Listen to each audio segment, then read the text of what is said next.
Welcome to the Windows Computer and Technology channel, and if you are using Firefox as a browser, there was the first update to the new version 109, and so the new update for version 109 brings your Firefox to 109.0.1. So simply fire up your Firefox browser, go into the upper right corner hamburger menu, and then help, and then you will go into about Firefox. This will actually update, if it's not already done, to 109.0.1. Now, nothing security in here. It's really just bug fixes, and this happens quite often to Firefox and to new versions of browsers where they will actually introduce fixes for some problems.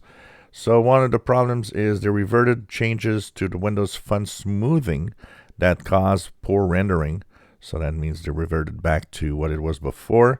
There's a fixed jank when loading pages containing large numbers of emoji characters. They fixed an issue causing authentication prompts to not appear when you're loading page in enterprise environments. And they also fixed a inconsistent sizing of event listener checkboxes inside the inspector developer tool. So a developer function here. So just a few things that probably have popped up that people have noticed not working right, and they have addressed the issue. So we're at 109.0.1, and of course Firefox being the only web browser that that's not Chromium based. If you enjoy my videos, please subscribe, give us thumbs up. Thank you for watching.